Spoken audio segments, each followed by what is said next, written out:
Hey, it's Brian Winter. If you love the America's Quarterly podcast, please consider becoming a member of our parent organization, America's Society.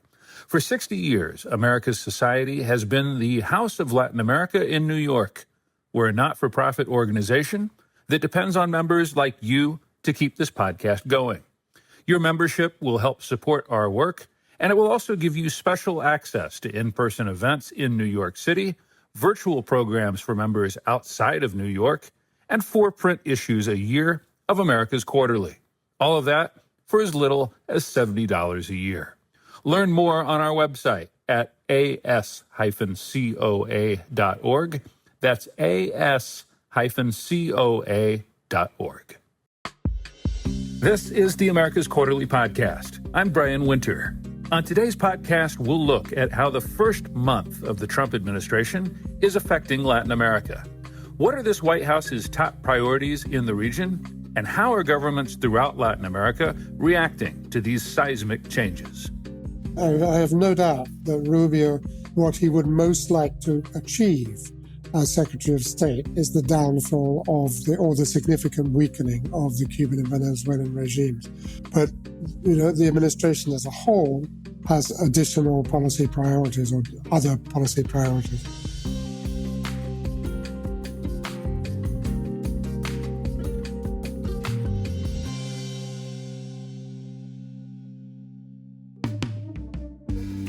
We're about a month now into Donald Trump's second presidency, and as many of us anticipated, Latin America has been front and center for this White House.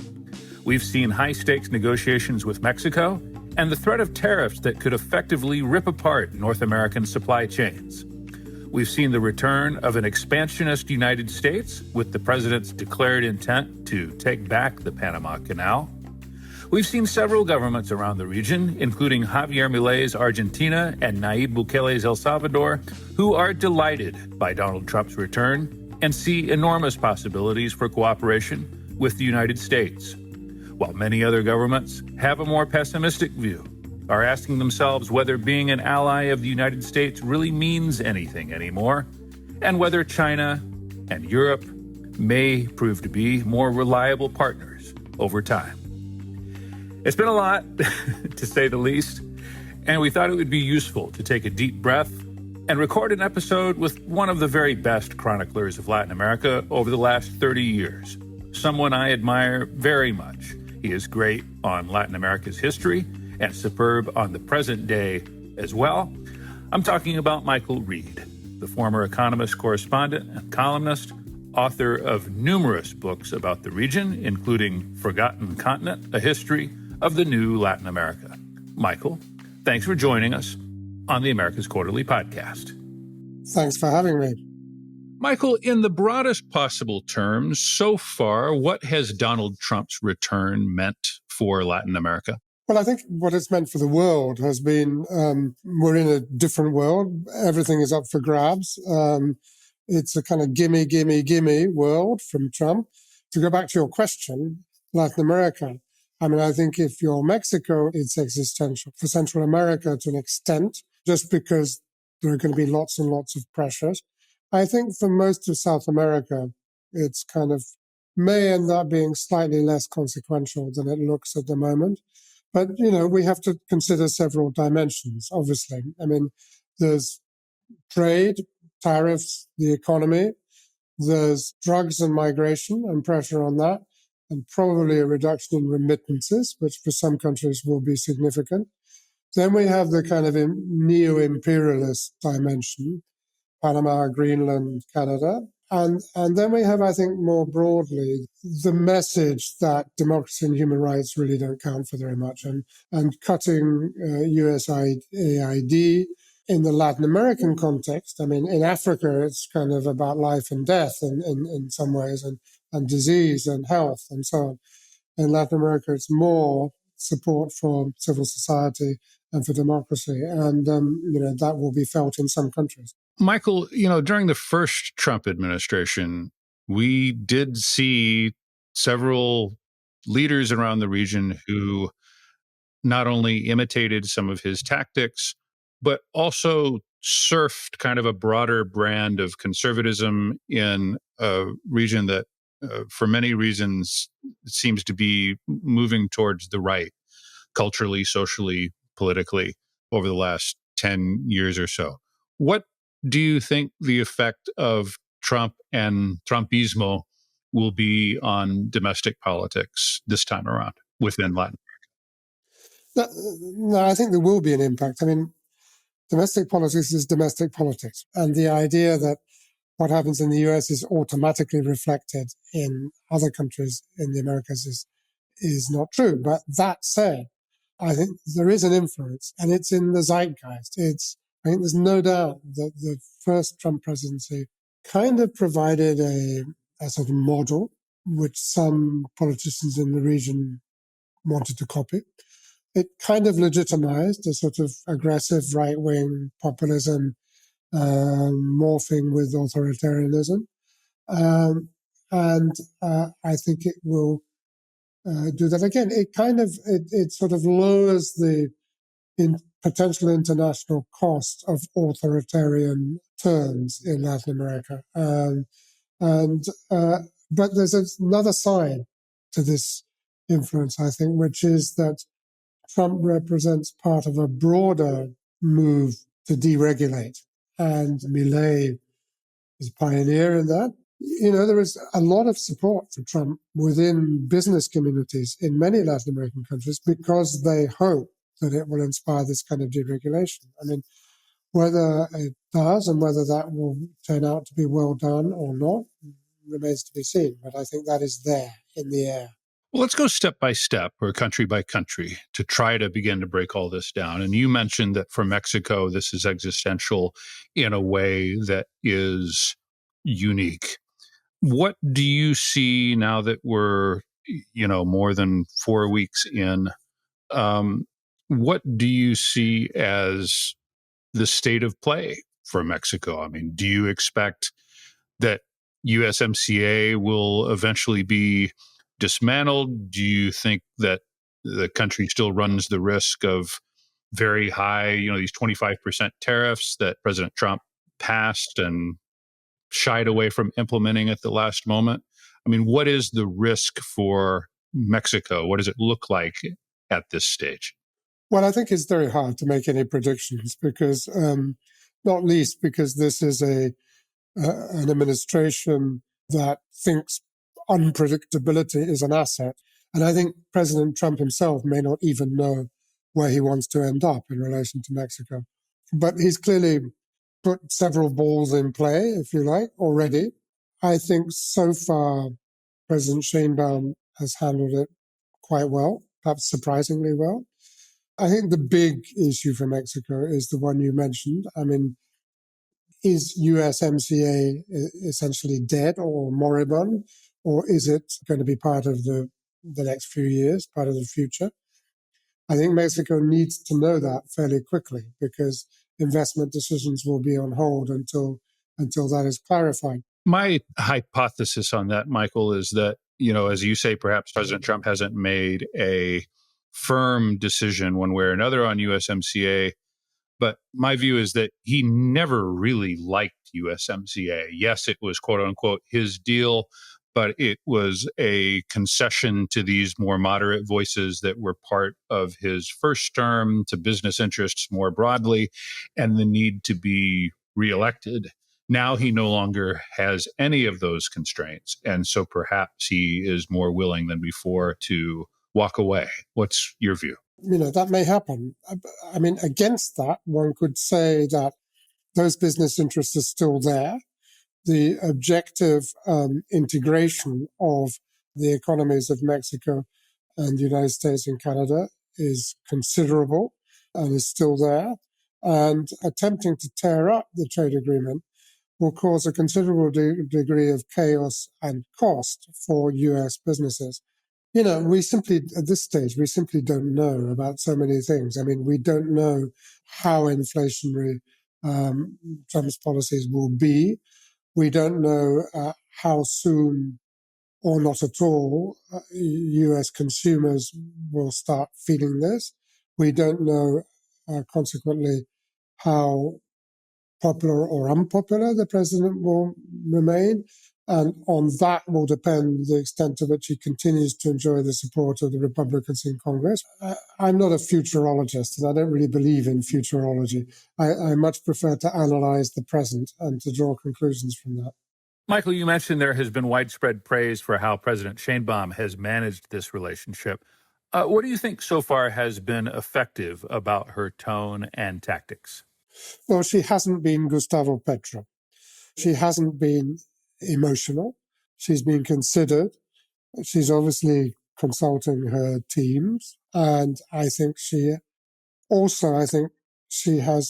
appears to have kind of prioritized the trade relationship above all else.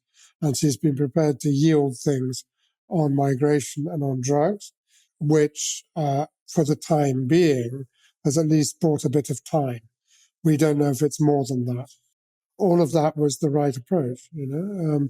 To be neither emotionally aggressive in response, nor to be over accommodating, but to be firm, polite, to listen, to discuss, and to know which things to yield on and which things to stick out for. And I think that's the right approach.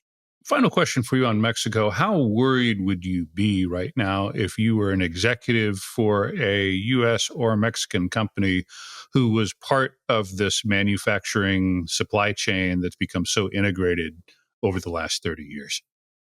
No, obviously, I would be worried.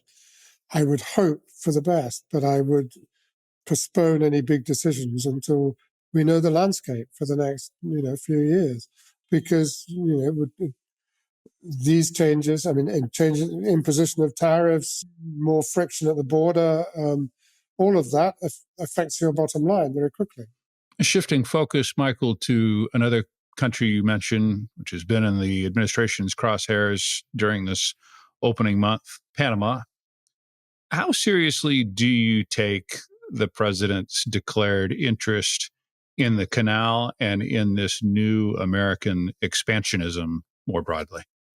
Well, I think, there are two possible readings. I think one is that this is essentially to kick China out of the canal, of what used to be the canal zone, which is, debatable, but not necessarily unreasonable. And the other is a much more fundamental threat to Panama, that President Trump really does want to be William McKinley for the 21st century, and really does believe that presidents become seen as great if they expand the territory of the United States. And this is, of course, going back to a century ago.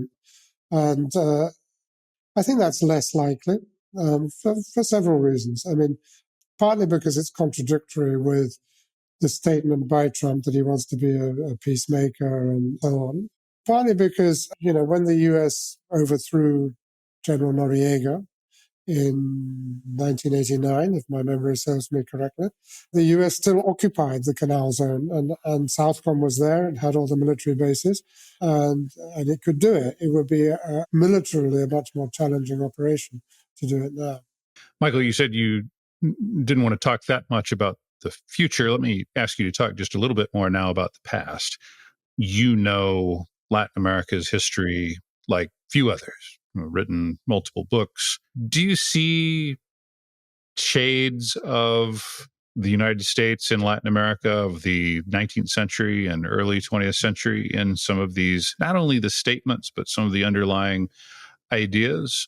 Well, I have been thinking of Rubén Darío's famous poem to Roosevelt, Theodore, not Franklin. Tú eres los Estados Unidos, tú eres el futuro invasor. And, that was written in 1904 after the Spanish-American War, in which McKinley and Roosevelt, in different ways, secured Puerto Rico and turned Cuba into a neo-colony. And shortly after, in the presidency, Roosevelt seized the isthmus, as he put it, and built the canal. But there followed, and people talk about the Monroe Doctrine, but in many ways that's misleading. I mean, the Monroe Doctrine was actually a defensive doctrine of Republican solidarity against the restored absolute monarchies in Europe after the Napoleonic Wars. I mean, the aggressive imperialist doctrine of the United States was called the Roosevelt Corollary. And when Teddy Roosevelt said that the United States arrogated to itself the right to intervene in situations of misgovernment that threatened its interests, or prolonged wrongdoing. And they did 30 times in the first 30 years or so of the last century. And, you will recall the Marines going into several countries and the campaign against Sandino in Nicaragua and so on. And all of that had the consequence of creating modern Latin American nationalism, right? And you can trace a line from there to Peronism and to Fidel Castro. And of course, there are other factors, but that was an important one, a reaction in Latin America against that kind of behavior from the Colossus of the North. And, well, then, I mean, policy evolved. You had the good neighbor policy, which in fact was introduced by Hoover, although FDR gets the credit. But as Aya de la Torre, who I've also been thinking about in these last few weeks, who was one of those early Latin American nationalists, said the US was the good neighbor to tyrants. And there was quite a lot of that as well. And it was really only in the 1960s, with the early 60s with the Alliance for Progress. And then I think with the second Reagan administration and George H.W. Bush, the US decided that it was in its interest to promote a democratic and more prosperous Latin America. And I think, I'm not sure about Rubio, who I think would not dissent from that view, actually. But I think Trump doesn't care about that. And he's much more attracted to that earlier phase of U.S. policy making towards Latin America. Well, and your meditation on how the imperialism, and that's very much what it was 100 years ago, created the modern nationalist movements in Latin America, makes me wonder if even these words or these threats, even if the underlying purpose is not to actually physically take back the canal, it does make you wonder about unintended consequences. Oh, absolutely. I mean, I think, what we have seen so far is that Trump is soft on tyrants and hard on the US's friends and allies.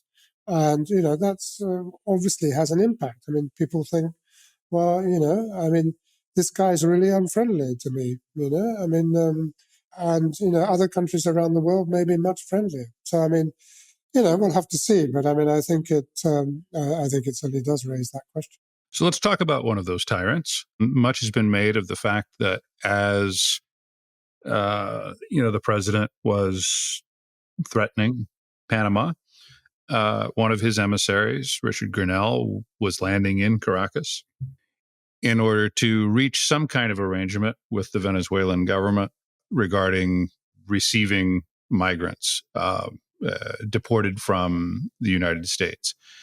And, the Trump administration has contested the idea that there was any kind of negotiation as part of this. They presented as, no, this was our emissary who went and essentially told Maduro how things are going to be. It seems that Maduro enthusiastically agreed to help, even sending deportation flights on his own dime to the United States in order to bring these people back, in the apparent belief that that will help him continue to, maintain power within Venezuela. How did you read that visit by Special Envoy Grenell, and what do you think it means for Venezuela in a broad sense?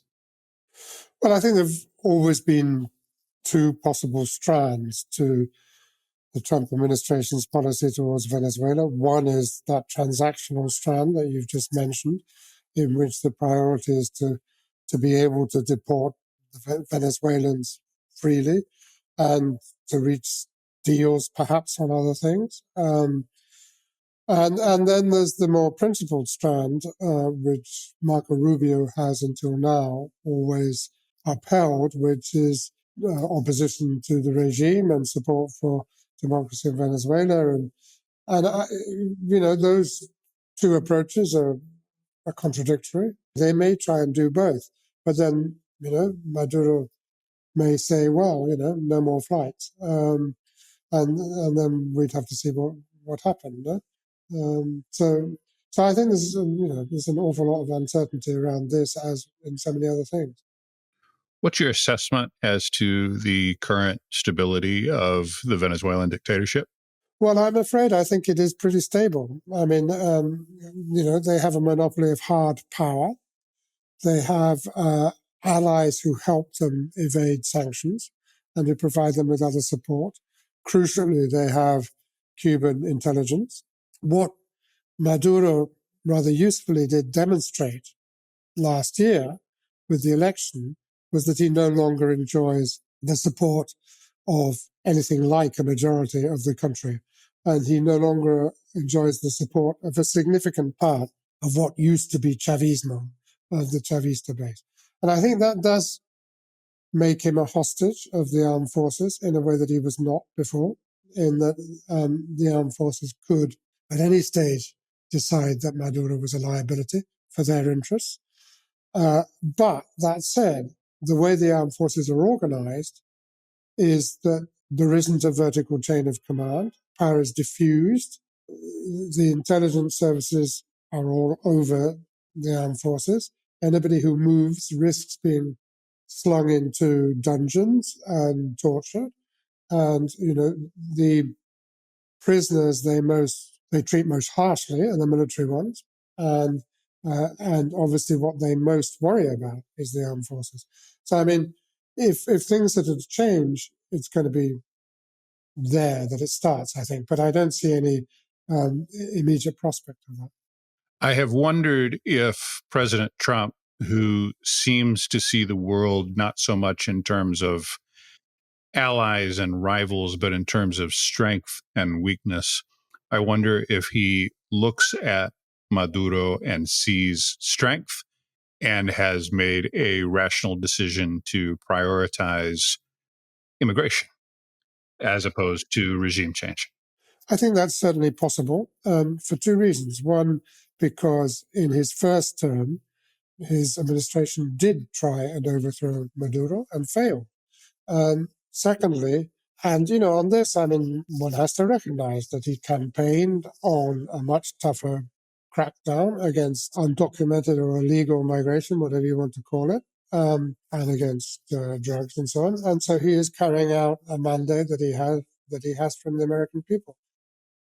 I think we agree on the unfortunate, in my view, strength of and stability of the Venezuelan regime.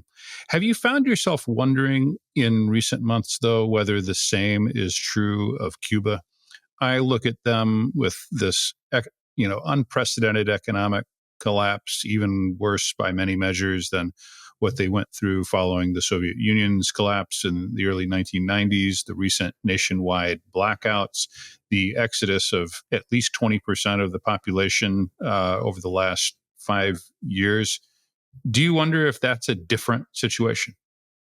One does wonder that.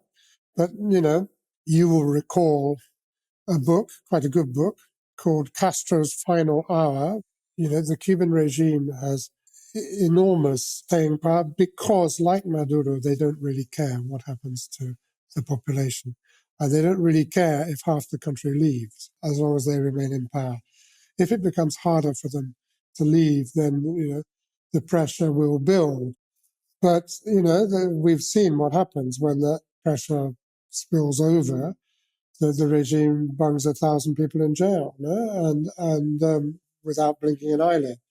And I think the only doubt in my mind, and it again comes down to the armed forces, because this is a civilian military regime.